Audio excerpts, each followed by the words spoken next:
J'ai effectué il y a donc 3 ans une licence de langue. J'ai regardé un petit peu donc les salons d'étudiants, ce qu'ils proposent, et donc je suis tombée sur le stand de l'INFA qui proposait cette licence donc GESPA, donc gestion des établissements et services pour personnes âgées. Et c'est vrai qu'effectivement, du coup, à la suite de cette inscription, donc j'ai en fait postulé dans des EHPAD. Et je suis tombée, donc j'ai été recrutée dans un EHPAD du 19e arrondissement sur lesquels j'ai effectué des missions au service de direction, et ça a été très très très enrichissant pour moi. C'est la place qu'a eu ma directrice, donc en fait ma tutrice au sein de l'établissement dans lequel j'étais.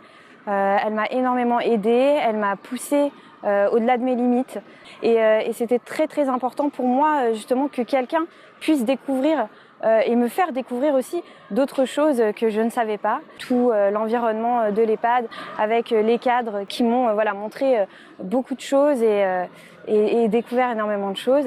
Les professeurs étaient là pour nous, ils nous ont accompagnés tout au long de notre cursus, autant dans les devoirs qu'on devait rendre, autant sur le plan professionnel, si on avait des difficultés, des études de cas, pouvoir en parler, échanger entre collègues, voilà. En premier lieu, je pourrais dire que ce métier consiste vraiment en mettant au centre la personne âgée.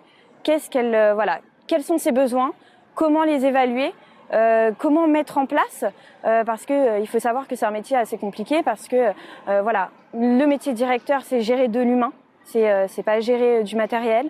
Donc c'est vrai que c'est intéressant pour nous, de se dire comment faire pour satisfaire autant les besoins du résident, donc de la personne âgée, ou bien, et aussi d'ailleurs, le personnel d'un établissement, donc qui va être autour de cette personne et qui va pouvoir lui donner tout ce qu'elle a besoin, tous les actes quotidiens, tous les soins au quotidien, et voilà.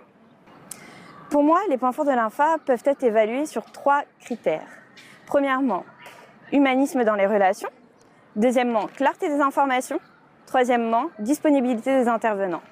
Alors pour moi, les gros atouts de la licence, c'est avant tout la mixité des participants, une moitié professionnelle, une moitié alternant, échanger ensemble de ce qui se passe dans notre vie professionnelle et de ce que nous, intervenants, nous ne savons pas. Et c'est vrai que pour eux, en tant que professionnels, c'est important d'avoir des personnes qui débutent dans le métier pour pouvoir en fait se dire ce qu'on fait au quotidien, c'est très bien, mais on ne l'avait pas vu dans cet angle-là. Elle est en collaboration avec l'Université Paris-Créteil. C'est un point fort parce que du coup, on est diplômé de cette université. Aujourd'hui, dans le milieu du travail, on nous demande une certaine renommée, une certaine reconnaissance en termes de diplôme. Dans un troisième temps, je dirais que le point fort, c'est vraiment la disponibilité de toutes les personnes qui travaillent au sein de cet institut et au sein de cette université. Alors, j'ai choisi cette licence et pas une autre parce que le rythme d'alternance est très intéressant. Il faut savoir que c'est une semaine en cours, 3 semaines en entreprise. On est vraiment pratiquement tout le temps en entreprise et on assiste au quotidien, la direction. On est quotidiennement sollicité dans nos tâches, d'être au contact de tout le monde, sachant que dans un EHPAD, comme je l'ai dit auparavant, c'est surtout la qualité humaine qui prime, dans le sens où tout se tourne au centre et au cœur du dispositif avec les personnes âgées, et c'est important de pouvoir nous reconnaître, puisqu'il faut savoir que pour soigner ou pour accompagner un individu, il faut d'abord qu'il établisse une relation de confiance, un lien de confiance avec nous, et c'est important pour nous d'être présents dans nos établissements. Les conseils que je peux vous donner, à vous, futurs diplômés, je l'espère, ce serait vraiment la motivation. Le fait d'être très motivé, d'aimer les personnes âgées, parce que c'est pas donné à tout le monde, il faut le savoir. C'est vraiment cette motivation, cette envie de vivre, se dire que tous les matins on se lève, on va aider nos prochains, on va aider nos aînés. Ça a été une source de motivation tout au long de mon parcours professionnel. Aussi, c'est vraiment l'application autant dans le secteur professionnel que dans le secteur éducatif.